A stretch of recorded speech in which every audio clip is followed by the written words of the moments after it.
Buenos días. Vamos a comenzar esta sesión. En primer lugar, agradecer a todos vuestra presencia aquí. Es una sesión, podríamos decir que no convencional, es decir, no es una sesión en donde ponentes hacen exposiciones formales para luego haber un turno de debate respecto a esas exposiciones formales, sino que es una sesión interactiva en la que las exposiciones las podremos hacer todos. Se plantearán una serie de cuestiones sobre el tema, sobre todo sobre el tema que nos ocupa hoy y uno de los temas candentes de la medicina cardiovascular y de la cardiología en particular, que es la optimización del tratamiento hipolipemiante en nuestros pacientes y el papel que la nueva familia de IPCSK9 puede jugar en esa optimización de la prevención cardiovascular, en nuestro ámbito fundamentalmente de la prevención secundaria, a día de hoy, a final de octubre del 2017. Como os decía, serán unas cuestiones que tienen una serie de posibilidades de opinión, más esto no es un examen en absoluto, todas las posibilidades pueden ser defendidas de una u otra forma. Posteriormente, los tres panelistas que me acompañan, mi nombre es José Ramón González Juanatey, soy cardiólogo del Hospital Universitario de Santiago y conmigo están Iñaki Lecuona, que es cardiólogo de Galdacao en Vizcaya, Gonzalo Barón, que es cardiólogo en Sevilla, y José Tuñón, que es cardiólogo en Madrid. Por tanto, ellos van a dinamizar de alguna forma este debate, pero vuelvo a repetir, es una sesión en la que todos tendremos la oportunidad de opinar sobre cuestiones de interés respecto a esta optimización del tratamiento hipolipemiante y al posible papel que en el día de hoy puedan jugar los IPCSK9 en esa optimización de la prevención. Reconocer un poco la colaboración de Sanofi, dando una beca no condicionada para el desarrollo de esta sesión, pero los contenidos de la sesión, incluso la selección de los panelistas ha sido independiente de Sanofi, especialmente los contenidos que hoy vamos a tratar aquí. Por tanto, sin más, pasaremos la primera cuestión. Cada uno de vosotros que tiene un televoting, una vez que aparece ahí el tiempo de votar, podrá optar por una de las posibilidades que cada cuestión plantea.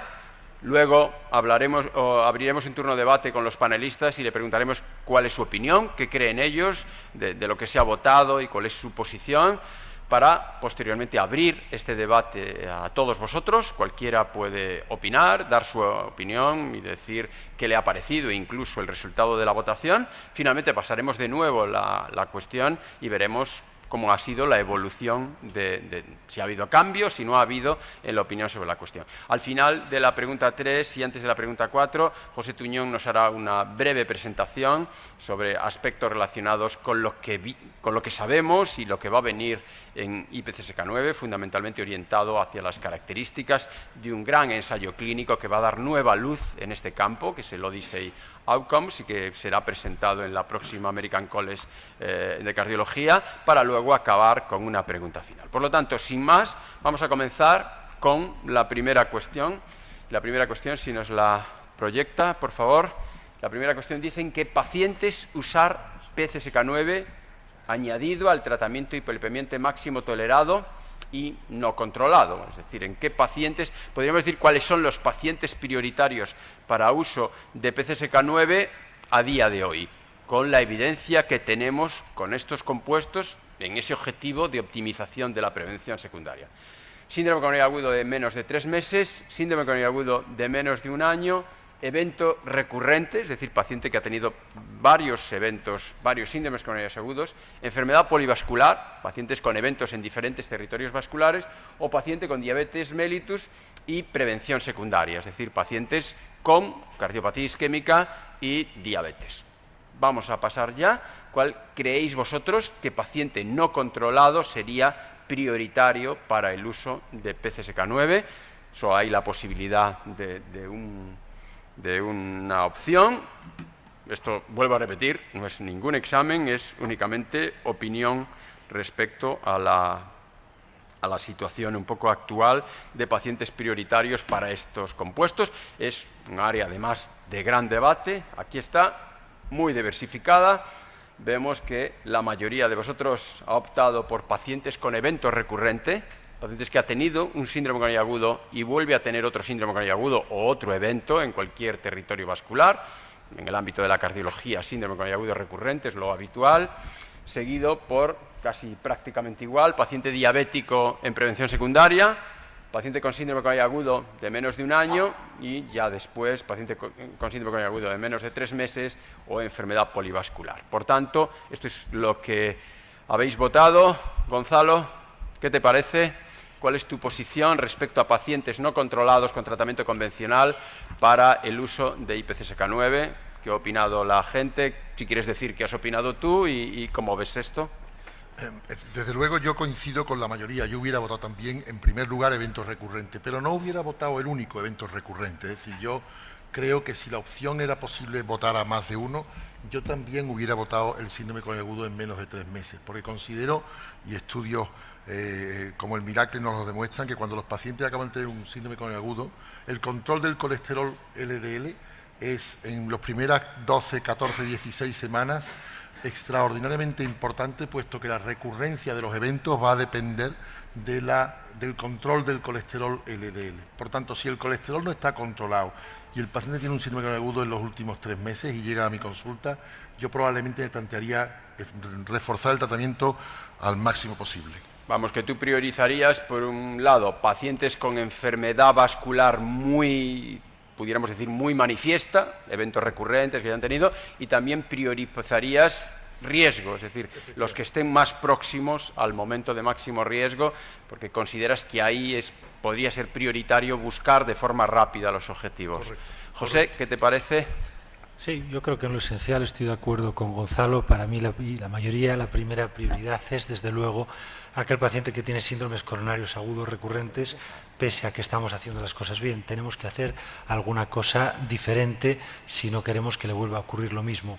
Sí, a lo mejor por estabilidad, yo creo que todas son realmente posibles y en el futuro yo creo que lo daremos en todos los casos, pero quizá decir que a lo mejor dejo un poco detrás, a diferencia de lo que ha dicho Gonzalo, los síndromes coronarios agudos recientes. ¿Y por qué? Pues por el pequeño matiz de que el Odyssey Outcomes, que estudia alirocumab en síndrome coronario agudo, va a salir en marzo. Entonces ahí es donde vamos a tener los resultados.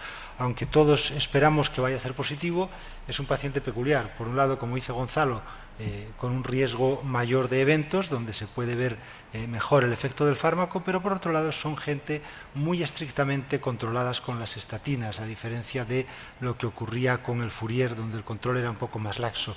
Con lo cual, faltando unos meses para el Odyssey Outcomes, a lo mejor casi preferiría esperar. Pero vamos, la primera, evento recurrente, 4 y 5 para mí serían las siguientes, y perfectamente posible que después de un síndrome coronario agudo alguien lo quiera poner también, sobre todo si el LDL es especialmente alto. Claro, si es un paciente que no tolera estatinas o tenemos LDLs por encima, no digo ya de 70, pero de 100, yo creo que habría que ir a ello. Vamos, que de nuevo, fundamentalmente priorizas la severidad del cuadro clínico. La presencia de síndrome coronario agudo recurrente es algo que todos sabemos que incrementa mucho el riesgo, y ahí la optimización podría ser prioritario, y luego también de alguna forma el concepto de riesgo asociado a la cronología de los eventos, aunque como tú comentas, en breve vamos a tener esa información. Si tratando de forma más agresiva respecto al control lipídico a pacientes que tienen un riesgo basal más elevado, el beneficio es el que hemos visto, es superior al que hemos visto, ¿no?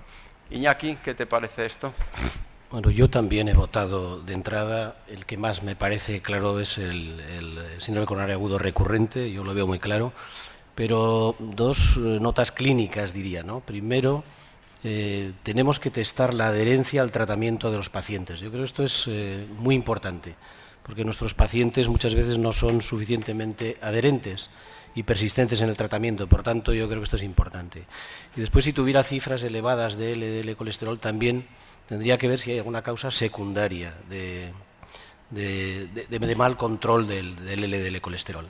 Por otra parte, ya hemos leído ya las guías americanas de los endocrinólogos que ya señalan que el paciente de alto riesgo con síndrome coronario agudo y además recurrente, y sobre todo si es diabético, pues tendríamos unos objetivos todavía bastante más bajos de 70, tendríamos que irnos a 55, como dicen las guías americanas de endocrinología, que yo comparto absolutamente.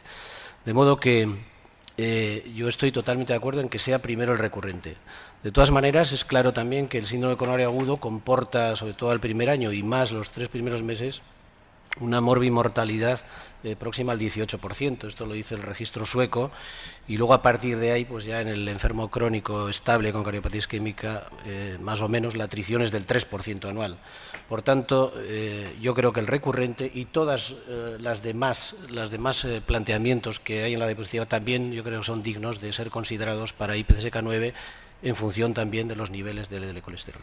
Vamos, que en ese contexto un poco el concepto es priorizar el riesgo y el nivel de LDL, porque como Iñaki decía, pues estas guías de prevención secundaria en diabéticos que ya buscan objetivos lipídicos más estrictos de los que estábamos acostumbrados, de menos de 70, pues en el fondo el concepto es riesgo de mi paciente y objetivo un poco lipídico de mi paciente, ¿no? Sería un poco el mensaje en este sentido, buscar pacientes con riesgos distintos y en función del riesgo, que es un poco las recomendaciones tanto de las guías americanas como de las guías europeas, porque las guías europeas establecen objetivos de LDL y estas nuevas guías americanas también establecen objetivos de LDL, y las guías americanas más clásicas lo que establecen es control más o menos intensivo con estatinas de más o menos potencia en función del riesgo, ¿no? Por tanto, yo creo que ese es un concepto que aplica a la clínica y nos podría servir para identificar a esos pacientes prioritarios para optimizar el tratamiento hipolipemiante y optimizar toda la prevención secundaria, por supuesto, y buscar esos pacientes prioritarios que incluso en este momento el IPT en España y en las comunidades autónomas permite ya ahora utilizar esos compuestos. Si alguien quiere hacer algún comentario en este sentido y matizar un poco lo que aquí se ha votado o un poco hacer su aportación, el doctor Pascual, que creo que quería... Necesitamos hablar en el micro porque se graba la sesión. No hay más remedio que levantarse. Está detrás del proyector. ¿Qué te parece? Pascual de Madrid, que como esto no es un examen MIT, no. Estoy muy de acuerdo con la mesa y esto podría ser 1, 3, 5. 1, 3, 5, me parece bien. ¿Alguien quiere hacer alguna aportación, comentarnos qué ha votado? ¿Alguno de vosotros quiere matizar de alguna forma esto? Yo no quisiera cambiar mi voto, aunque podría, pero te quiero decir, no estoy bastante de acuerdo con lo que ha dicho José y con lo que ha dicho Iñaki también, pero yo he votado menos de 3 meses porque los recurrentes son recurrentes muy pronto muchas veces, ¿no? Entonces, los recurrentes en el contexto del Miracle eran el 8% en 16 semanas, 8 o 9%. En nuestra serie, en el hospital, en menos de 3 años, aproximadamente las recurrencias del 20%. Por tanto, mientras antes los tratemos, antes evitamos esa recurrencia. Esa es la razón de por qué yo he votado síndrome agudo en menos de 3 meses, no por otra. Sobre todo porque en el texto de la pregunta está con LDL no controlado. Si el paciente tiene un LDL de 15, de 20 o de 30, yo no me planteo añadirlo. Pero si el LDL no está controlado, me lo plantearía probablemente muy inicial, ¿no? Si es que me dejara mi gerente. Eso es muy claro. Nosotros también hace poco publicamos nuestra casuística en la Revista Española de Cardiología y observamos como el primer año establece una clara diferencia con el resto. Los eventos en el primer año son más del triple de los eventos que aparecen después del primer año. Por tanto, el primer año después de un síndrome coronario agudo es un periodo de especial alto riesgo en donde, aunque hay que optimizar la prevención siempre, especialmente ahí deberíamos ser especialmente cuidadosos, meter a los pacientes en programas de rehabilitación que completen toda la prevención secundaria, y el objetivo lipídico es uno de los pilares. Además, en este momento, pues nosotros vemos un marco financiador para estos compuestos que nos permiten, lo que tenemos que hacer en práctica clínica es buscar a los pacientes. Esto es como con los anticoagulantes directos, estamos tratando a menos del 30% cuando el marco financiador nos permitiría tratar a más del 40%. Esto es un ejercicio de responsabilidad profesional, de responsabilidad de cada... Y con IPCSK9 es igual. El marco financiador permitiría tratar a pacientes que en este momento no están recibiendo estos compuestos y al menos esos pacientes deberían recibirlos. Ya veremos cómo evoluciona esto en meses próximos, ¿no? Si alguien quiere hacer algún comentario. Sí, José. Sí, uno más. Decir que en el enunciado de la pregunta, la verdad es que he hecho de menos un nivel más, eso, que diga un nivel específico del LDL, porque dicen no controlado. Bueno, hasta ahora el límite era 70, yo personalmente pienso que incluso deberíamos bajarlo, incluso en algunos pacientes, pero nos encontramos con que en el último update de las guías europeas hablan de añadir un inhibidor de PCSK9 con LDL de más de 140. Y lo bajan el target a 100 en el caso de que el paciente tenga otros marcadores de riesgo, como síndrome coronaria recurrente, etcétera. Entonces, he hecho un poco de menos eso, porque yo... Lo que pasa es que como nadie se pone de acuerdo Claro. en qué representa el control, yo creo que es bueno que aparezca no controlado para que también abordemos ese aspecto de qué significa no controlado. Fíjate que las guías del infarto, que es algo que a mí siempre me sorprende, que nunca se destaca, las últimas dicen que si tu paciente tiene un infarto tratado con estatinas, y está tratado con estatinas, el objetivo es bajarle un 50% adicional. Lo pone las guías últimas del infarto. Y eso solo se puede conseguir si está pretratado con estatinas, y lo están entre el 25 y sobre el 25-30% de los infartos tienen tratamiento previo con estatinas. Ese 50% solo lo puedes conseguir a día de hoy con IPCSK9. Y a mí me sorprende que esto que las guías europeas de infarto dicen no esté más en el debate del día a día. Ahí ya no es 70, sino que es bájale un 50% el LDL con el que llega, ¿no? Y este es un tema, por eso esto de no controlado está en función de las características de los pacientes y es un concepto que, como antes Iñaki decía, también es un poco cambiante en función de la evidencia y del riesgo de los pacientes. Vamos a pasar de nuevo la pregunta, ver un poco y después de este debate, que yo creo que es lo más ilustrativo, de nuevo, ¿en qué pacientes usar IPCSK9? No controlados, con tratamiento convencional máximo, síndrome coronario agudo de menos de 3 meses, menos de 1 año, evento recurrente, enfermedad polivascular, ictus, síndrome coronario agudo, diabéticos en prevención secundaria. ¿Qué os parece? De nuevo tenéis la posibilidad de optar por una de las opciones que, como veis, es... Aunque tenemos un IPT en la mayoría de las comunidades autónomas para estos compuestos, pero esto es un tema de debate y quien lo tiene que debatir somos nosotros, porque lo que tampoco puede ser es que los IPTs nos los hagan otros. Nosotros tenemos que tener, como sociedades científicas y como profesionales, clara influencia en esto. Evento recurrente, como veis, si nos pone la comparativa, ha cambiado claramente y evento recurrente ahora, que antes era un 36%, ahora pasa a ser un 62%, por tanto... Sí que nosotros, de alguna forma, priorizamos el riesgo. Yo creo que eso es muy importante, en línea con lo que se había comentado, porque la prevención, en cierta medida, la intensidad, aunque a veces alguien puede decir es igual para todos, también se podría modular en función del riesgo. ¿Alguien quiere hacer algún comentario a la evolución de la pregunta? Iñaki, ¿quieres comentar algo? ¿Qué te parece?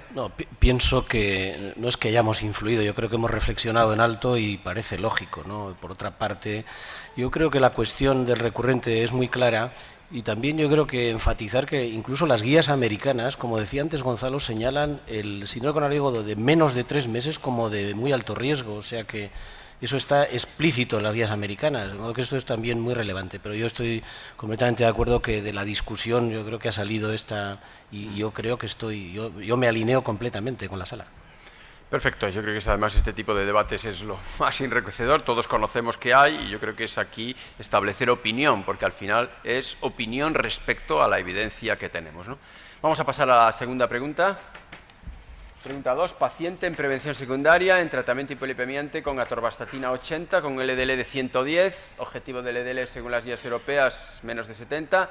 ¿Cuál es la decisión a seguir en este paciente? No nos dicen cuándo es paciente genérico en prevención secundaria.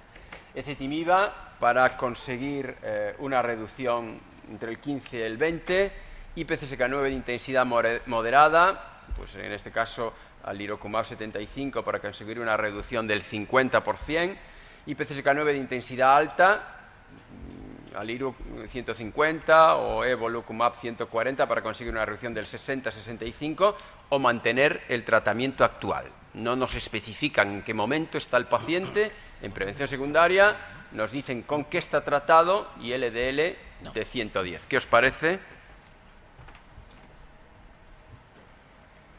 Podéis votar, aún quedan unos segundos.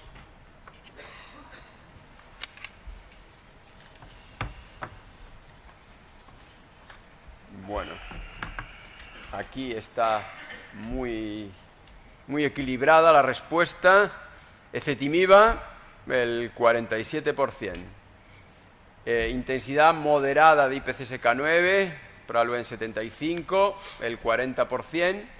Intensidad mayor, el 13%. Nadie optaría por mantener el tratamiento actual. Esto es muy interesante que haya esta respuesta, por lo menos en la audiencia que está aquí, que seguro que sois de lo mejor de la cardiología y me parece muy bien que hayáis optado por esto, porque la realidad en los registros dista de esta respuesta, ya que ni aproximadamente el 40% de nuestros pacientes reciben estatinas de alta potencia y el control del LDL, pues menor de 70 no alcanza, es alrededor de un 30% de nuestros pacientes. Perfecto.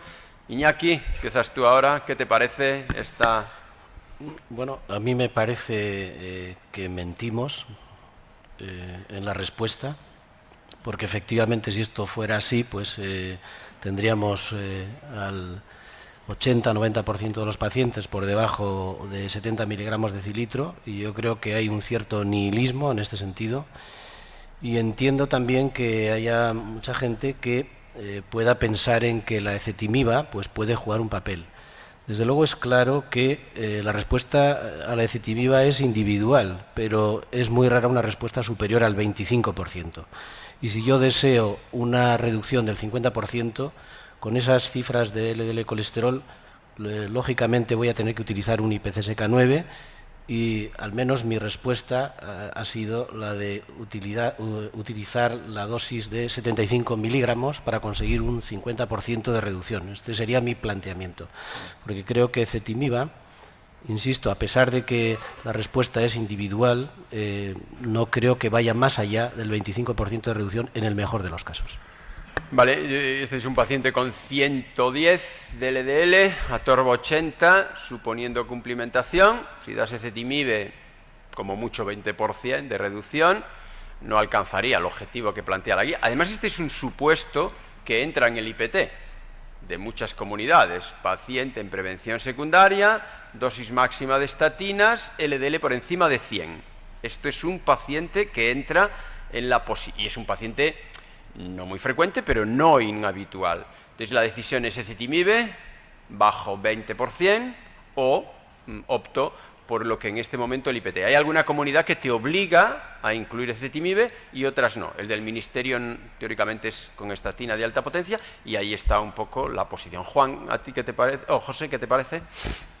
Bueno, más o menos lo mismo. Yo creo que estamos de acuerdo que hay que dar un inhibidor de PCSK9, porque en teoría por lo menos ezetimibe con un 20% pues nos dejaría un LDL de 88.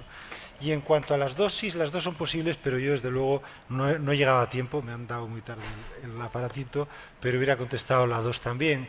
Y hubiera contestado la 2 porque nos pondríamos en 55, bien por debajo del objetivo de 70, y yo creo que los fármacos, por muy buenos que sean, fármacos son. Entonces, si podemos conseguir estar en objetivos con una dosis más pequeña, pues yo no usaría nunca una más grande. Yo soy el típico clínico que he visto miles de pacientes, yo soy ese que cuando un paciente es muy mayor digo, ojo, cuidado, a ver si le operamos de 20 cosas y luego la cosa queda mal. Entonces yo sería prudente y haría esa. Ahora bien, sí también puedo decir que en algunos sitios está siendo tan complicado llegar a que a tu paciente le dé un inhibidor de PCSK9 que entendería que algún médico ya con retranca dijera, mira, le doy ezetimibe porque por lo menos esto se lo puedo dar y el inhibidor de PCSK9 van a tenerme dando muchas vueltas con el paciente. O sea, quiero poner un poco la realidad de lo que yo conozco en algunos centros, ¿de acuerdo? Porque muchos centros suelen canalizar la receta del PCSK9 inhibitor a través de una persona,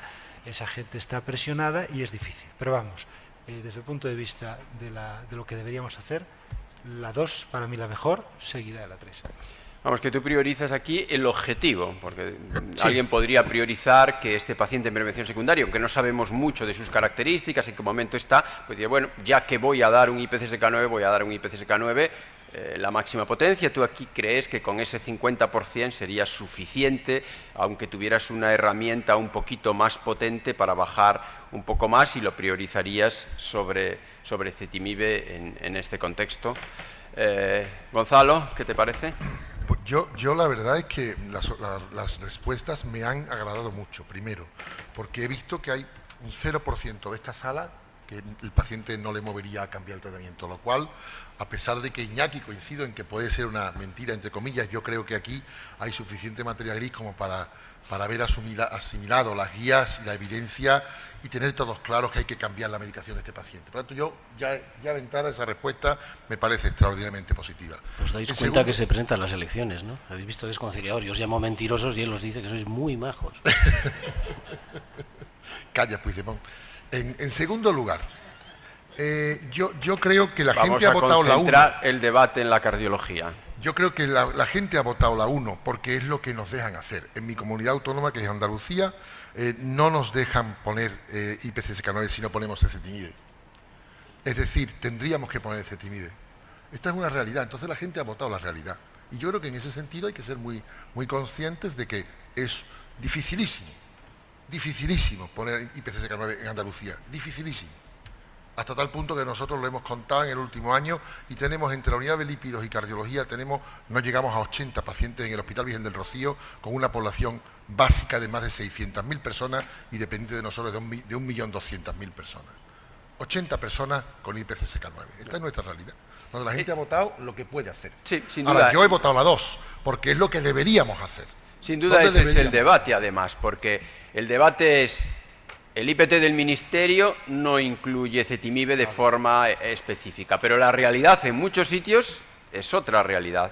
También es cierto, vuelvo a repetir, porque a mí sí que me parece una recomendación que merece un debate, esa recomendación de las guías europeas del infarto, que si tú vienes con un infarto pretratado con estatinas, olvídate, reduce un 50%. Y si estás pretratado con estatinas y unas estatinas de media potencia y tal, es casi imposible alcanzar ese 50%, por mucho que vayas a estatina de alta potencia y asocies ezetimibe, ¿no? Y esa es una posibilidad muy real en el mundo de la clínica habitual. Un 25%, 20% de pacientes que tienen un infarto están pretratados, y ahí, si sigues las recomendaciones de un 50%, tienes esa posibilidad. Bien es cierto que, como Gonzalo dice aquí en este paciente, con 110, pues seguro que muchas comunidades, la mía también, y además yo ya os digo, porque no es ningún secreto, en mi hospital pues han decidido que todas las solicitudes pasen por mi ordenador, yo miré allí y tal. ¿Qué hacer? La comunidad autónoma, mi hospital dice también que se ponga ezetimibe, y si el paciente tiene por encima de 100, entonces sí, o es intolerante a estatinas, ¿no? Esa es una realidad. Pero prevención secundaria, si fuera un paciente que viene pretratado con estatinas y tiene un infarto, igual la posición o este debate podría matizarse un poco, ¿no?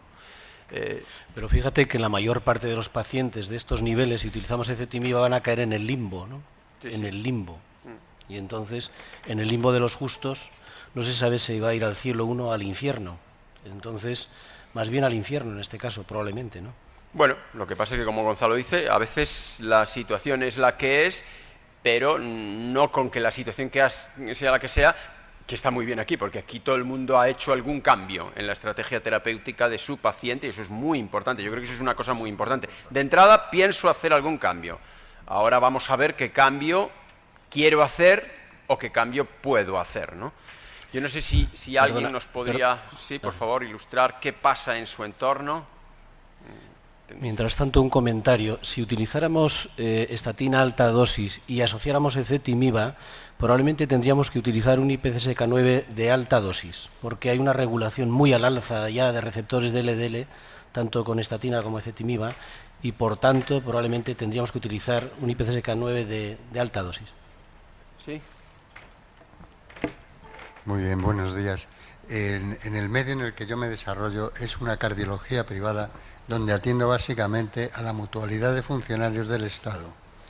estos no tienen acceso al PCSK9, puesto que no está contemplado en los sanatorios, no hay unidades de lípidos específicas donde se pudiera recetar este medicamento, y además yo no sabría si lo podría recetar de manera ambulatoria para conseguir estas reducciones de lípidos. En realidad tengo que mantener, pues eso, las estatinas de alta intensidad asociadas a ezetimibe, hasta que alguien se plantee dentro del Ministerio que la mutualidad de funcionarios civiles del Estado, que son 2 millones de personas, tengan acceso a esto. Y otra pregunta que yo quería hacerle a la mesa... Eso, en mutualidad del Estado es Muface y esto... Muface, sí. Sí, que yo también creo que estaba y...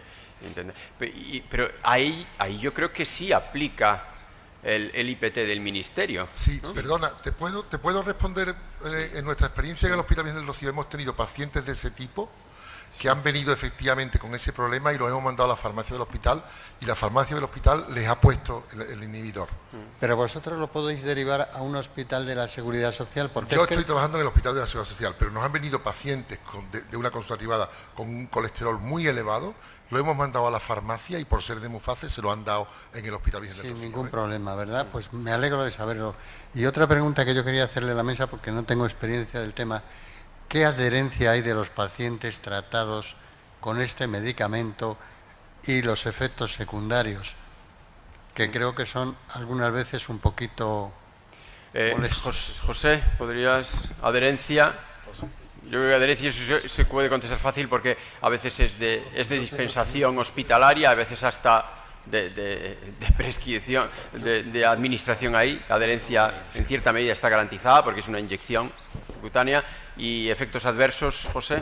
Sí, efectos adversos, la verdad es que el perfil de estos fármacos hasta ahora está siendo realmente bueno. Incluso en algún estudio, en pacientes que eran intolerantes a estatinas, tú dabas alirocumab, y estos pacientes, y en otros dabas ezetimibe, y en otros intentabas una estatina, y alirocumab era el único que tenía menos efectos musculares que la estatina, mientras que ezetimibe mostraba una tendencia no significativa a la reducción, con lo cual se rompe un poco el paradigma, lo que todos podríamos pensar, de que si es un fármaco muy potente bajando el colesterol, pues seguro que va a tener muchos efectos secundarios. Pues esto no es así. Luego hubo, tú sabes, muchas dudas acerca de problemas, de si podía haber problemas neurocognitivos, y desde luego esto ya se está viendo que no es así.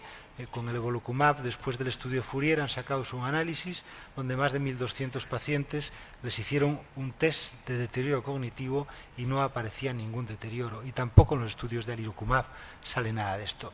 Los fármacos son muy seguros. Ahora bien, son unos fármacos que llevan un tiempo en el mercado y un tiempo de investigación.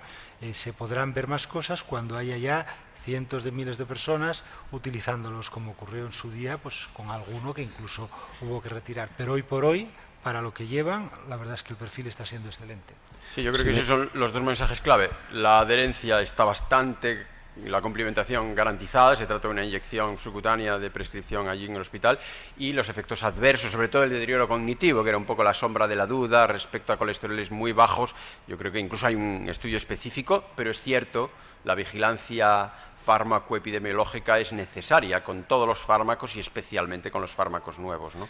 Si me permites completar un poco esto, las reacciones locales se dan en un 5-8%, reacción local en la inyección, no tienen ningún problema, ninguno. Y luego, con relación también, para completar la respuesta, con relación a la diabetes, ha salido el subestudio de evolocumab y no hay más casos de nueva diabetes con IPCSK9, de modo que estas dos cuestiones son, creo que, relevantes. Muy bien, tenemos que parar aquí. En cuanto a la adherencia, muy rápido, que nosotros tenemos alguna experiencia, recordaros una cosa: cuando lo uséis, tenéis que estar un poco encima de los pacientes, porque hay que explicarles muy bien que no deben abandonar las estatinas y el ezetimibe.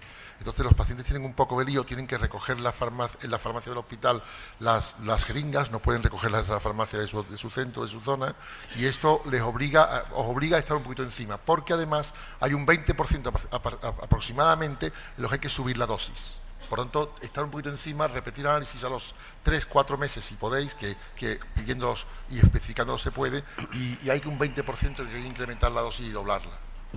Muy bien, tenemos que... ¿Nos la vuelve a pasar?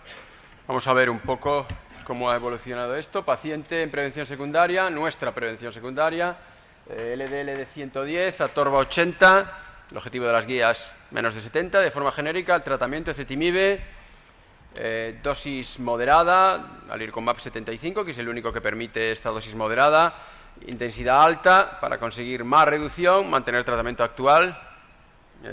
¿Qué pensamos?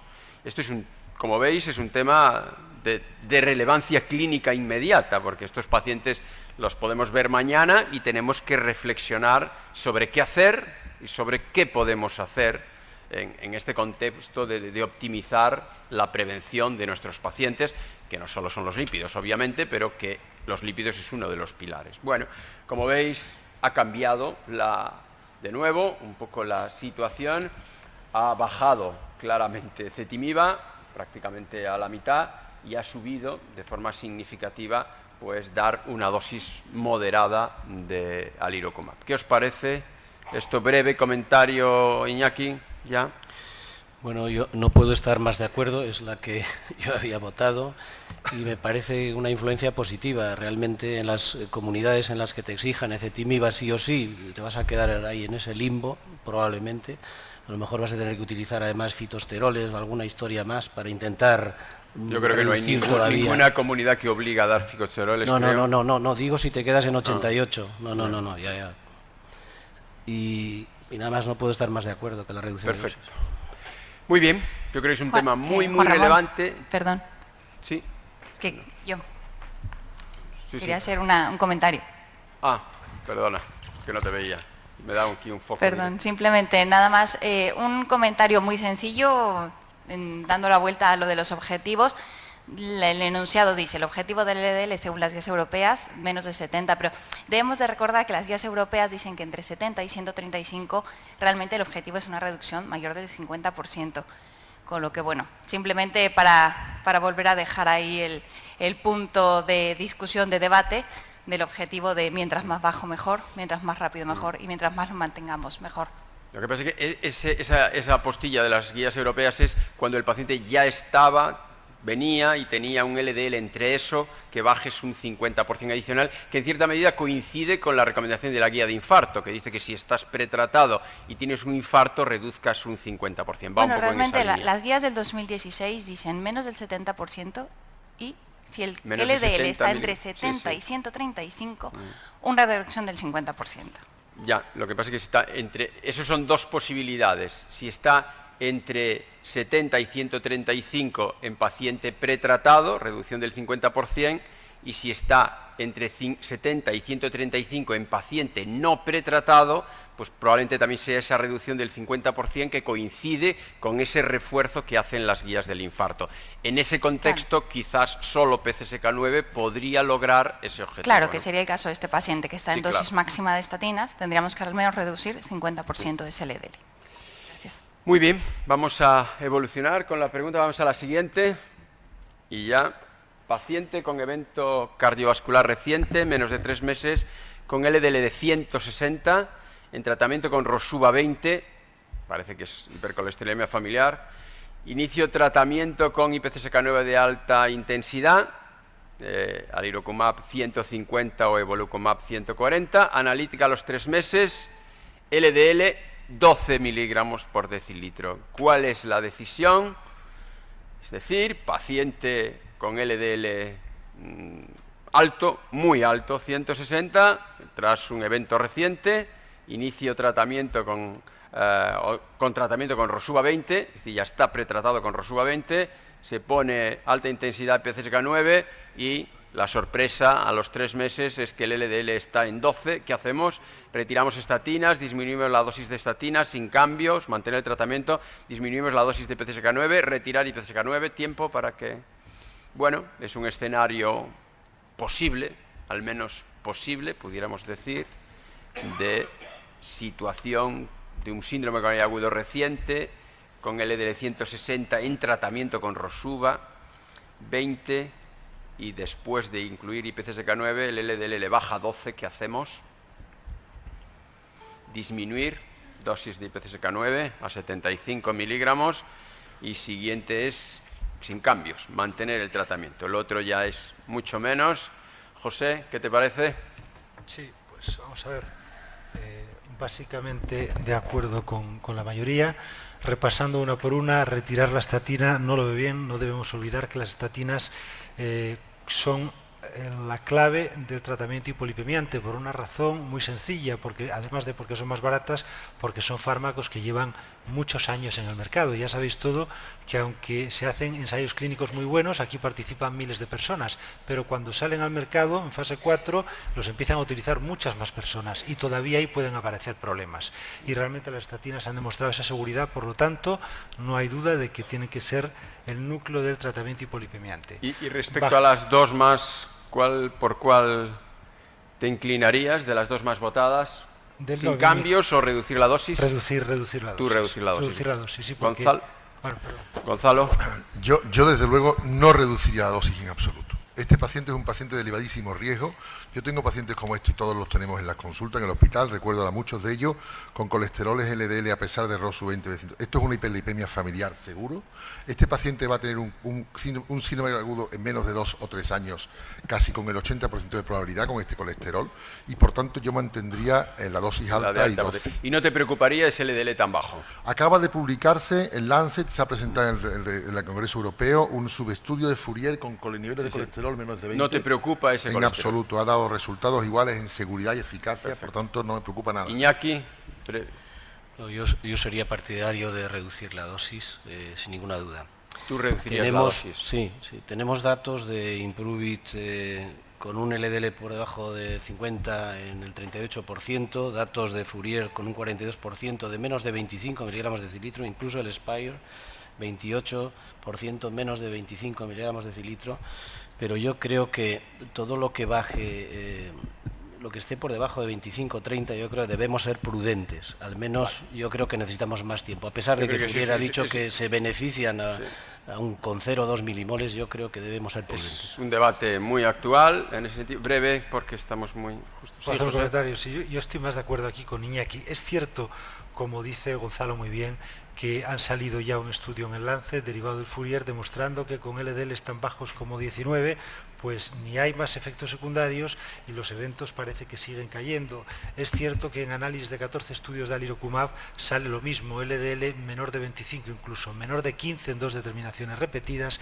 Allí hay menos eventos y no hay más efectos secundarios, pero también no es menos cierto que estos son tiempos de seguimiento limitados y entonces, hombre, quizá Iñaki y yo tenemos una postura un poco más prudente. De hecho, en el Odyssey Outcomes los ajustes de tratamiento se hacen si el LDL cae por debajo de 25. Sí.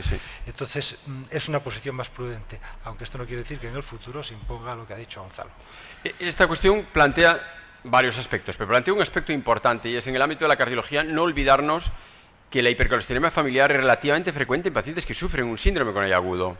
Y muchas veces ese diagnóstico no aparece y pasa un poco por encima. Los pacientes si tienen hipercolesterolemia familiar tienen un riesgo especialmente elevado, mayor casi que individuos con un colesterol más o menos similar cuando están tratados. Por tanto, el riesgo de esos pacientes es claramente mayor. En España estamos acabando un registro de cuánta hipercolesterolemia familiar hay en pacientes con síndrome coronario agudo y no, en principio no son los datos que nos ofrecieron de Holanda, que era hasta un 17%, pero no son porcentajes despreciables y ahí deberíamos hacer un esfuerzo adicional en función del riesgo adicional.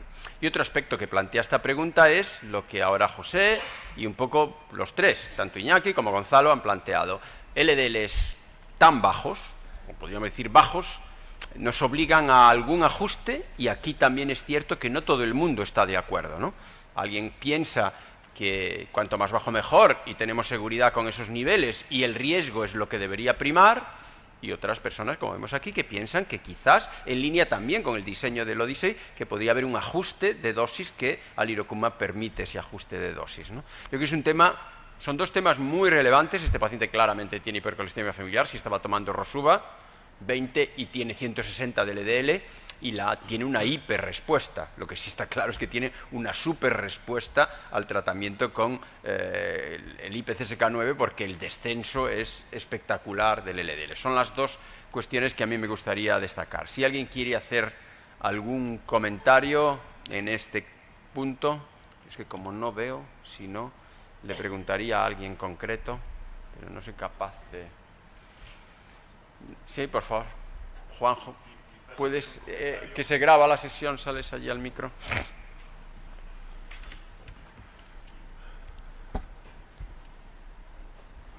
Los resultados que hemos visto es que niveles muy bajos no son nocivos, pero para poder ver que un nivel de 15 es mucho mejor que uno de 50, has de hacer meta-análisis, incrementar. Simplemente un punto de atención. También hay unos estudios que sugieren que unos niveles de LDL menores de 25 miligramos en personas mayores va asociado con un incremento en cataratas. Y si este tratamiento ha de ser de por vida, hemos de empezar a tener en cuenta las posibilidades de ir muy bajo. Porque yo creo que yo todavía no estoy convencido de que unos niveles de 15 son mucho mejor. ¿Tú ajustarías entonces la dosis en este paciente? Totalmente, porque yo creo que al no haber beneficios y podría haber la bandera de que puede haber cataratas en esta persona, que ese tratamiento va a tener que ser de por vida, yo sería un poco más conservativo. Sí, eso de la catarata incluso se habían planteado con estatinas, después algunos metaanálisis han descartado ese efecto con estatinas, queda ahí un poco, pero sí que es posible, y esto es un poco casi es de opinión, una vez tal. ¿Es seguro? ¿No es seguro? ¿Alguien más? ¿Algún comentario? Sí. Sí, hola, buenos días. Mi pregunta era, ¿cuál es vuestro protocolo de actuación cuando sospecháis hipercolesterolemia familiar? Si tenéis por ejemplo, como habéis dicho, cuando el paciente ingresa con síndrome coronario agudo y hay una sospecha, si lo estudiáis de una forma, por sistema, digamos. Gracias. Yo podría decir nuestra experiencia, nosotros lo buscamos específicamente, lo especificamos. Lo que sí procuramos es, todos van a un programa de rehabilitación, como casi todos los de síndrome coronario agudo, e intentamos optimizar al máximo la prevención. Pero debo confesar que al menos hasta ahora, en nuestro servicio, no hacemos nada adicional. Y una de las cuestiones es hacer estudio genético en esos pacientes. Lo que sí hacemos es cascada familiar. Le decimos que que los hijos, sobre todo que los hijos vengan a consulta, y eso es lo que hacemos en este momento. Gonzalo, en tu hospital... Nosotros en el hospital tenemos una unidad de lípidos con muchísimo esfuerzo en hiperlipemia familiar. A los pacientes que sospechamos que tienen una hiperlipemia familiar dentro de la planta de cardiología, los derivamos directamente al doctor Muñiz, a Ovidio Muñiz, que es el que lo lleva y específicamente los trata. José. Exactamente lo mismo, nosotros les tratamos y si sospechamos eso les mandamos a la consulta de lípidos donde van a determinar si la tienen, llegando con los criterios holandeses, llegando hasta donde tengan que llegar para el diagnóstico. Yo por añadir alguna información, yo pienso que todos los que tienen un síndrome coronario agudo, fundamentalmente aquellos que tienen menos de 65 años y que tienen un LDL de más de 160, hay que sospechar hipercolesterolemia familiar, pero muchas veces la sensibilidad y la especificidad de los criterios MED-PET no son tan buenos como creíamos o como pudiéramos creer, y hay un trabajo español recientemente publicado en JACC que hace estudio genético sistemático y encuentra una prevalencia de 8.9% de hipercolesterolemia familiar. Por tanto, tal vez el mensaje sea que aquellos que tienen un síndrome coronario agudo de menos de 65 años con LDL colesterol de más de 160 tratados con estatinas deberían hacerse estudio genético y luego ir a por la familia. Ya, pues ahí es un poco, si el diagnóstico ya está hecho por los criterios convencionales, por ejemplo, las guías holandeses de lípidos que permiten hacer el diagnóstico, si ahora el estudio genético va a aportar algo adicional a ese paciente, y si el estudio genético en la familia, más allá de sus características fenotípicas y sus niveles de LDL, van a aportar algo, sobre todo en el sentido de cambiar decisiones terapéuticas, porque a mí me pongo muy nervioso cuando la gente dice hacer muchas cosas y siempre pregunto, ¿y con el resultado de eso qué hacemos? Porque lo que sí tiene que tener claro alguien es que si pide un TAC o una coronariografía, ¿qué va a hacer con el resultado? Pero bueno, este es un debate y cada uno puede... El estudio genético es un tema clave en la hipercolesterolemia familiar. Lo que pasa es que yo, por lo menos nuestro protocolo en este momento, en pacientes con sospecha de hipercolesterolemia familiar, no tenemos protocolizado de forma rutinaria el estudio genético. ¿Sí?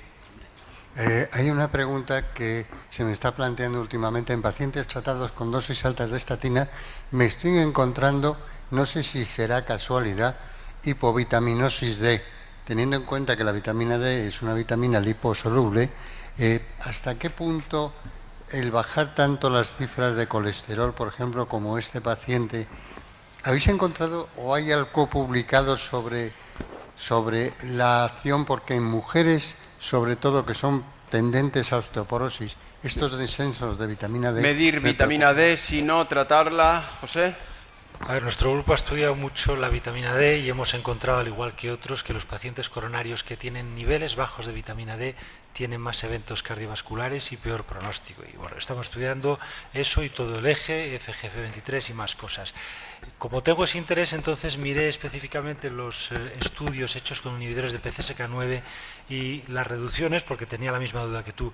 Las reducciones de los niveles de vitamina D es una cosa mínima, yo te diría que no significativo, porque efectivamente podría ser un problema. ¿De acuerdo? Yo, por ejemplo, eso me lo pregunto mucho con estos compuestos que hay para tomar estilo yogur, que te bajan el colesterol, pero dices, claro, nadie ha hecho un clinical trial con esto, estarán, por ejemplo, bajando esa vitamina D que tanto me preocupa, pero en el caso de los inhibidores PCSK9 no parece que haya nada serio. Muy bien. Muchas gracias. ¿Algún comentario más rápido? Porque sí, que yo pienso que es muy importante el diagnosticar a los pacientes de hipercolesterolemia familiar y sobre todo en una unidad de lípidos, porque si está reconocido, las estatinas y el ezetimibe les sale gratis. Y esto puede ayudar a favorecer el seguimiento terapéutico. Eso sí es verdad. Eso es muy claro, es decir, si tienes el diagnóstico de hipercolesterolemia familiar, en esos pacientes el tratamiento hipolipemiante convencional es gratis y eso es de ahí la importancia, y sobre todo en el ámbito de cardiología, de que ese diagnóstico aparezca brevemente, doctor Pascual. Muy rápidamente, al hilo de lo que decía Enrique de la hipovitaminosis con las estatinas, es seguro. En los análisis yo lo veo y me dicen los pacientes, es que el médico de cabecera me está Perdona, pidiendo, ¿puedes hablar al micrófono? Me está pidiendo continuamente vitamina D. Y le digo, mire usted, no se preocupe, tomando estatinas, y como tengo tiempo se lo puedo explicar, es que se vehiculiza en la LDL, se va la vitamina D. Y si están tomando estatinas, hacer análisis, veréis como los que toman estatinas, un alto porcentaje tienen baja la vitamina D. Mucha gente tiene baja la vitamina D, es bastante general. Vamos a parar aquí, vamos a volver a pasar la pregunta. Perdón, Juan Ramón, solo dos palabras para el diagnóstico, la importancia del diagnóstico genético de la hipercolesterolemia familiar. En el sujeto índice es simplemente identificar la mutación genética. De esta forma, la familia, cuando haces el diagnóstico en cascada, sale más barato la detección genética porque vas precisamente a buscar ese gen que está mutado en el sujeto índice. Sí. Y los criterios de Holanda tienen implicación en el caso índice, pero no así para hacer el diagnóstico en cascada familiar. Claro. Gracias. Bien, es cierto que eso es la posición de determinados consensos en ese aspecto y se puede seguir eso, ¿no? Yo lo que sí digo es que al menos en el caso índice, en el contexto del síndrome agudo, busquemos parámetros fenotípicos que establezcan el diagnóstico. El estudio genético seguro que aporta una información, como comentabas, incluso en el screening de ese tema. Pero, bueno, eso es... Finalmente, la prevención de la familia, de que no tenga otro evento cardiovascular. Vamos a hacer la prevención primaria en esos familiares, incluyendo los niños, incluyendo los hijos. Sí, sin duda. Lo que sí está claro es que en muchos de ellos, con el comportamiento fenotípico, puede sospechar el diagnóstico. Pero está claro que el estudio genético en toda la familia probablemente te ayudaría a ver si la mutación que observas es la que corresponde al caso índice. Y en ese caso, al menos a los que tengan la mutación, podrías hacer un esfuerzo terapéutico superior, donde no todo el mundo se pone de acuerdo cuál es ese esfuerzo terapéutico superior. Bueno, al menos hacer las recomendaciones básicas y después ya individualizar y dar el tratamiento adecuado. Pero reducir los costes, y reducimos costes también evitando eventos cardiovasculares en la familia. Sí, eso es lo que habría que demostrar, que esa estrategia reduce los eventos cardiovasculares, en lo que yo estoy convencido, pero ojalá se demostrase de forma más concluyente que la información que tenemos en la actualidad. Vamos a volver a pasar esta diapositiva, o esta pregunta. De nuevo, paciente con evento reciente, LDL de 160, Rosuva 20, se trata de alta intensidad y baja a los 3 meses a 12. ¿Qué hacemos? Ponemos el tiempo. Retirar estatina, reducir dosis de estatinas, sin cambios, disminuir dosis de IPCSK9, pasar al Irocumab 75, retirar IPCSK9.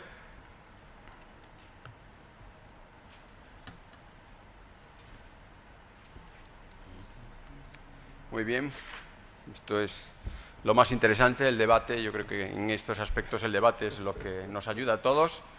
Bueno, aquí los cambios han sido menores, pero está claro que el debate ha modificado un poco el mayor proporción que pensamos o que piensa que disminuir la dosis de IPCSK9 a dar al Irocumab 75 podría ser una opción, en línea con lo que antes nos comentábamos, de esta duda de si 12 de LDL, pues el equilibrio riesgo-beneficio compensa seguir con esa dosis. Si alguien quiere hacer un mini comentario, y si no, pues pasamos ahora ya no a la pregunta, sino a una breve presentación que tiene José, de 10 minutos, y luego pasaríamos a la última pregunta. Bien, pues buenos días de nuevo. Entonces simplemente vamos a hacer una cosa muy rápida, de unos 10 minutos, donde lo que vamos a comentar son simplemente los estudios de outcomes, el SPIRE, Fourier y el estudio Odyssey Outcomes, que está todavía por finalizarse. Estos son los conflictos de interés. Comenzamos por los estudios SPIRE, fundamentalmente porque eran los menos importantes. Ya sabéis que era el bococizumab de la casa Pfizer, que era un anticuerpo que era humanizado y que al final no salió bien porque tenía antigenicidad, desarrollaba anticuerpos contra el mismo y bajaba su efectividad. En estos estudios se incluían pacientes con eventos cardiovasculares previos o con alto riesgo cardiovascular, y había dos subestudios. En el SPIRE 1 incluían gente que tenía LDL de 70 o más o no HDL de 100 o más, mientras que en el SPIRE 2 incluían gente con LDL de 100 o más o no HDL de 130 o más. Como los estudios acabaron antes, el SPIRE 1 acabó en 7 meses, pues en el SPIRE 1 no hubo diferencias significativas, pero para mí es importante que el SPIRE 2, donde había niveles más altos de colesterol de partida y se acabó en 12 meses, incluso en este estudio llegó a haber una reducción de eventos cardiovasculares, es decir, incluso un inhibidor de PCSK9 que de alguna manera está en mal estado y pierde su efecto, es capaz ya de mostrar reducción de eventos. Pero sin duda el estudio más importante que tenemos hoy en día es el estudio Fourier, en el cual se incluyeron más de 27.000 pacientes que tenían algún evento vascular previo, infarto de miocardio, ictus no hemorrágico o arteriopatía periférica. No está aquí, pero también podían tener perfil de alto riesgo, simplemente, y los niveles de lípidos más o menos lo que hemos visto, LDL de 70 o más, ApoB de 80 o más y no HDL de 100 o más. Y esto era pese a un tratamiento con atorvastatina de 20 o más, que era lo que se consideraba un tratamiento intensivo. Hablaremos después de esto. Los randomizaban a recibir placebo o evolocumab en dos posibilidades, 140 miligramos cada 2 semanas por vía subcutánea o 420 miligramos al mes. Eran gente en torno a unos 62 años, había un 3/4 partes de varones, mayoría raza blanca, 85%, y casi lo que más me importa de aquí es decir que un 63% era población europea. Había mucha gente con diabetes y con hipertensión, pero eso lo vamos a ver después en comparación con el Odyssey, con lo cual no le daremos muchas vueltas. Estaban correctamente tratados y la LDL mediana de partida estaba en torno a 92. ¿Qué ocurrió en este estudio? Pues que la LDL bajó a una mediana en torno a 30 y tantos y el objetivo primario resultaba reducido en un 15%. Objetivo primario compuesto por muerte cardiovascular, infarto de miocardio, ictus, angina inestable o revascularización coronaria. Y cuando iban al objetivo secundario, que a mí me gusta un poco más, la reducción de eventos era del 20%. Y me gusta un poco más porque mantenían la muerte cardiovascular, el infarto y el ictus, pero dejaban fuera la angina inestable, que a veces es más complicado el diagnóstico, y sobre todo dejaban fuera en él la revascularización coronaria, donde, como sabéis, hay siempre cierto componente subjetivo. De interés, como contaba antes Gonzalo, a partir del mismo estudio publicaron en Lancet qué ocurría con gente que llegaba a cifras de LDL muy bajas. Veis aquí LDL de 38, LDL de 19 y fijaros cómo la incidencia del objetivo tanto primario como secundario sigue bajando. Y fijaros aquí también cómo todo este listado de efectos secundarios no muestra diferencias según los niveles de LDL. En esta columna sería gente con LDL de 100 o más, aquí ya serían de menos de 19 y esto sería el resto que hay entre medias. Bien, las PES no son significativas y aquí tenemos incidencia de eventos adversos serios, de eventos que lleven a discontinuación de tratamiento, transaminasas, elevaciones de CPK, eventos neurocognitivos, aparición de diabetes, etcétera, etcétera. O sea que, como antes nos decía Gonzalo, por lo menos en el momento en el que estamos, la seguridad de estos fármacos parece ser muy alta, porque también con alirocumab, como os decía yo, hay datos agrupados de 14 estudios mostrando lo mismo. Y en cuanto a eventos neurocognitivos, también a partir del Fourier analizaron 1.200 pacientes a los cuales les hicieron un estudio neurocognitivo, bastante complejo, en lo que yo no soy, por supuesto, un experto. Y entonces, estos test, yo suelo deciros que cuanto más bajo es el score, parece que mejor está la cabeza del paciente. Bien, estos son los resultados que tenían basalmente los que estaban con evolocumab y con placebo, eran idénticos, y fijaros, después de tratamiento los resultados no variaban, y por lo tanto, tanto en este objetivo primario como en otros secundarios que no os cuento, en 1.200 pacientes parece que hay seguridad a nivel neurocognitivo. Y terminamos ya presentando el Odyssey Outcomes, que es el estudio que va a terminar ahora en diciembre-enero y que teóricamente se va a presentar en el American College próximo. Es un estudio diferente al Fourier en el sentido de que se van a incluir pacientes con síndrome coronario agudo que lo hayan tenido en el último año. Aún más, en el principio del estudio, la norma es que era gente que lo hubiera tenido en los 4 meses previos, con lo cual lo que tenemos es gente con síndrome coronario agudo muy cercano, que es lo que nosotros vemos más. Estos pacientes tienen que tener tratamiento intensivo con estatinas o con otro fármaco que se crea conveniente, pero pese a eso, tener una LDL de 70 o más, ApoB de 80 o más, o no HDL de 100 o más, igual que los previos. El objetivo final sería muerte coronaria, infarto, ictus o ingreso por angina inestable, ahora lo comparamos con el Fourier, y en cuanto a criterios de exclusión, por supuesto, insuficiencia cardíaca o disfunción ventricular severa, porque aquí el hipolipemiante hace muy poco, ictus hemorrágico porque se podría agravar si bajamos mucho el colesterol, y otras condiciones como una hipertensión no controlada, un filtrado glomerular muy bajo, elevación de transaminasas o CPK, o triglicéridos mayor de 400 que harían quizás un poco injusto el placebo. Y entonces, si lo comparamos, tenemos, primero en el Odyssey es gente con síndrome coronario agudo reciente, y en el Fourier era gente que podía haber tenido o síndrome coronario agudo, o ictus, o arteriopatía periférica, pero además podían ser incluso simplemente gente de alto riesgo. Bueno, aquí yo veo una diferencia porque, como hemos dicho antes en la mesa, y lo ha dicho también el doctor Juan Atey, pues los pacientes que tienen síndrome coronario agudo, el primer año es cuanto más riesgo tienen. Por lo tanto, en este sentido, si alirocumab hace algo, que yo creo que lo va a hacer, desde luego tiene la población idónea y además es la población que nosotros tratamos. El número de pacientes fue de 18.000 largos en el Odyssey Outcomes y en el Fourier de 27.000. El Fourier era de alguna manera guiado por eventos y como se consiguieron los eventos, acabó antes de tiempo. Pero un dato que a mí me parece muy importante es la definición de tratamiento intensivo con estatinas. En el Odyssey, el tratamiento intensivo era atorvastatina 40 o mayor o rosuvastatina de 20 o mayor, mientras que en el Fourier, claro, eran pacientes más crónicos y aquí lo que decían era atorvastatina 20 o mayor. Claro, aquí hay una ventaja clara para el Fourier. No está recibiendo un tratamiento tan estricto el paciente con hipolipemiantes y entonces es posible que el fármaco que se testa tenga más espacio para mostrar su beneficio. Y en cambio, en el Odyssey se están cumpliendo las normas a rajatabla y le vamos a dejar menos espacio al alirocumab para actuar. Bueno, pues con estas definiciones, además, siendo diferente la definición de estatina de alta intensidad, vemos que en el Odyssey Outcomes casi el 90% tenían este tratamiento tan de alta intensidad, mientras que en el Fourier solamente un 69% tenían este tratamiento de atorvastatina 20 o más. Ezetimibe había poca presencia en ambos estudios, algo más en el Fourier. La LDL mediana era, como corresponde, algo más baja en el Odyssey Outcomes, 86 versus 91, al igual que el colesterol total, al igual que los triglicéridos, posiblemente por estar más estrictamente tratados. Y en cuanto a la demografía, el análisis demográfico, decir que los pacientes del Odyssey Outcomes van a ser algo más jóvenes, 58 versus 62 años, en los dos estudios 3/4 partes de varones, pero por ejemplo en cuanto a hipertensión y diabetes, más en el Fourier. ¿Por qué? Porque os dije antes que el paciente podía entrar en ese estudio no por un evento vascular agudo, sino también por una constelación de factores de riesgo. Un factor de riesgo que llamaban mayor y dos menores, y un factor de riesgo mayor es la diabetes.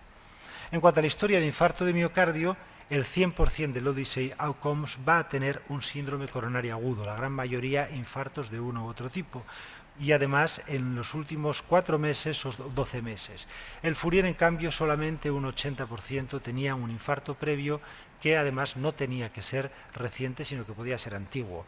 También reseñar que un 20% tenían ictus previo y un 13% arteriopatía periférica. Pero aquí, desde luego, hay diferencias porque ya sabéis que mientras que el tratamiento hipolipemiante ha ido muy bien para los síndromes coronarios agudos, con los ictus se tardó en conseguir beneficios. El estudio HPS con simvastatina de 40 fracasó y solo fue el Sparkle con atorvastatina muy intenso el que consiguió un beneficio. Por lo tanto, yo la verdad es que creo que va más a favor del fármaco el que aquí haya síndromes coronarios agudos, donde el efecto del tratamiento hipolipemiante yo diría que está mucho más contrastado. La historia de ictus y arteriopatía periférica la hemos comentado. Y vamos ya por último a los objetivos. Los objetivos, el Odyssey Outcomes incluye muerte coronaria. Y muerte coronaria es un evento, es un tipo de endpoint que un tratamiento hipolipemiante puede bajar. El Fourier incluía muerte cardiovascular y aquí resultaba perjudicado porque además de muerte coronaria podía haber fracaso cardíaco o arritmias y aquí un hipolipemiante poco va a hacer. Ambos estudios compartían la incidencia de infarto de miocardio, de ictus o de angina inestable requiriendo hospitalización, pero el Fourier en el objetivo primario añadía la revascularización coronaria, que la verdad, como dije antes, es un evento bastante, o que tiene un componente subjetivo y que cuando nosotros diseñamos algún estudio para conseguir financiación, enseguida nos lo critican. Por lo tanto, los objetivos quizá poco mejores y más ajustados los del Odyssey Outcomes. En conclusión, por tanto, bococizumab en el estudio SPIRE 1, incluso perdiendo efectividad por su antigenicidad, era capaz de reducir la incidencia de eventos cardiovasculares. 2. En el ensayo Fourier con evolocumab se ha confirmado una reducción de la incidencia de infarto, ictus o muerte cardiovascular en paciente con aterosclerosis crónica e insuficiente control lipídico. 3. El año que viene, probablemente en marzo, tendremos los datos del ensayo clínico Odyssey Outcomes que va a confirmar si alirocumab reduce la incidencia de eventos cardiovasculares en pacientes con síndrome coronario agudo. Todos creemos que sí. Y por último, los previsibles resultados del estudio Odyssey Outcomes van a ser complementarios a los del Fourier, permitiéndonos extender el beneficio de los inhibidores de PCSK9 a pacientes con síndrome coronario agudo reciente y tratamiento intensivo con estatinas. Nada más, muchas gracias. Muy bien. Después un poco de esta, aunque eran aspectos que habíamos debatido, esta actualización, vamos a pasar ya a la siguiente pregunta. Beneficio cardiovascular y PCSK9, la magnitud del beneficio que he visto en anteriores estudios me parecen alentadores, pero no ha cambiado mi práctica clínica. Confirman la teoría lipídica y he incorporado los IPCSK9 en mi práctica clínica. Prefiero tener más evidencias, aunque creo que seguirá en la línea de la teoría lipídica, de cuanto más bajo mejor. Prefiero esperar a ver resultados de un estudio clínico que represente mejor a los pacientes de mi práctica clínica real, como podría ser Odyssey Outcomes, en donde los pacientes son los que vemos habitualmente en cardiología, que tienen un síndrome coronario agudo reciente. Podemos pasar ya a votar. ¿Qué os parece?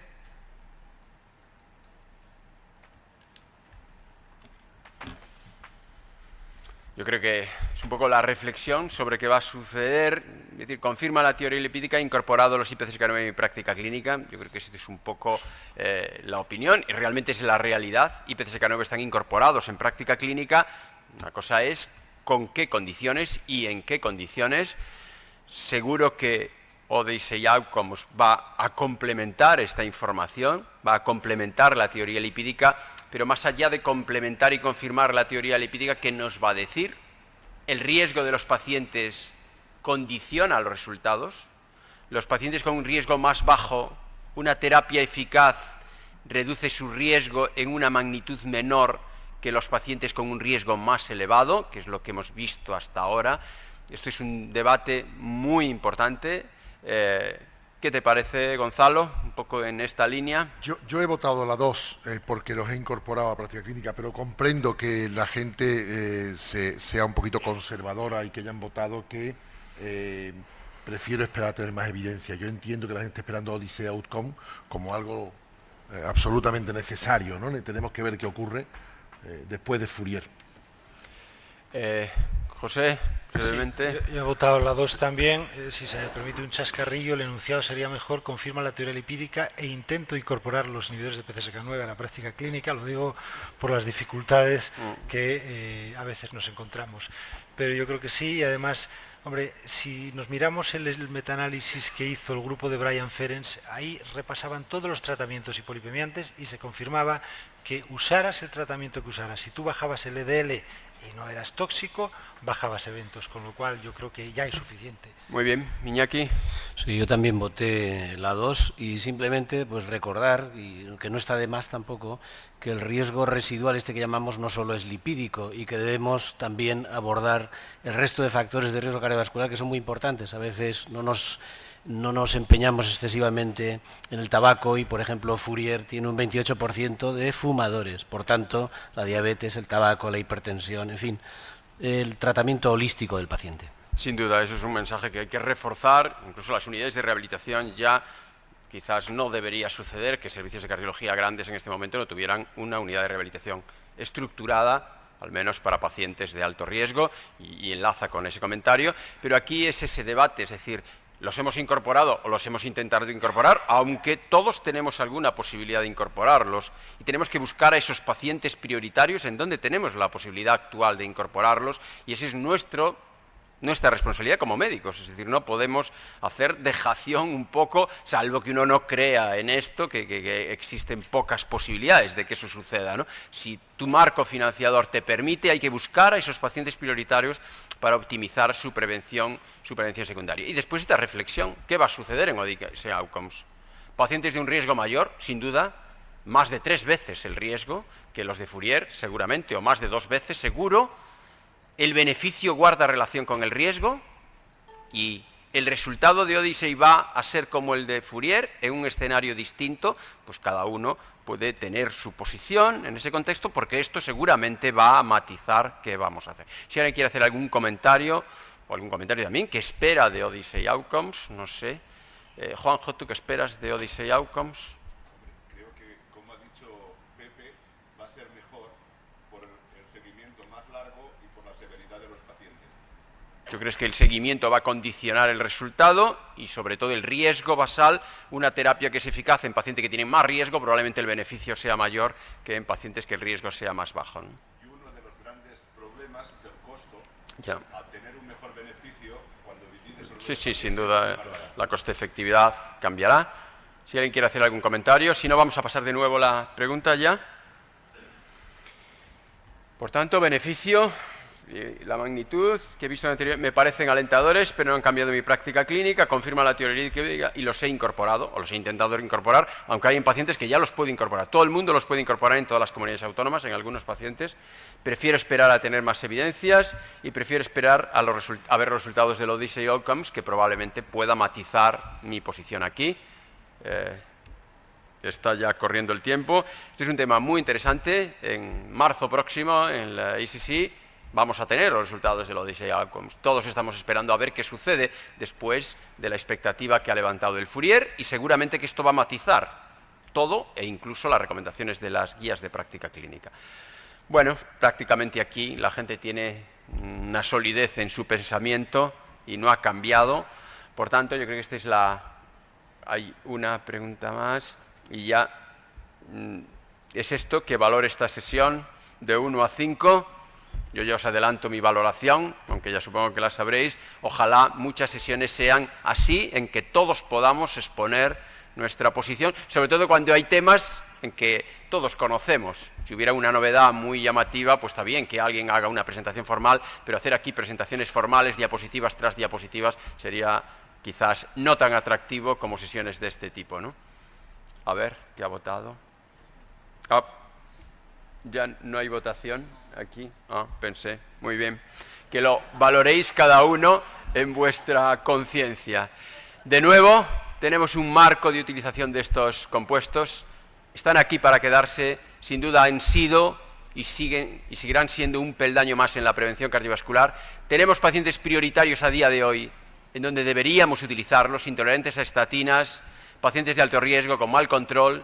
Es nuestra responsabilidad, y en un futuro próximo la información con alirocumab en Odyssey Outcomes va a complementar una información muy importante que nos permitirá optimizar el objetivo que todos los médicos debemos perseguir, que no es otro que prolongar la vida, mejorar la calidad de vida de nuestros pacientes, eso sí, en el marco de sostener el mayor logro social de este país, que no es otro que la medicina pública. Muchas gracias.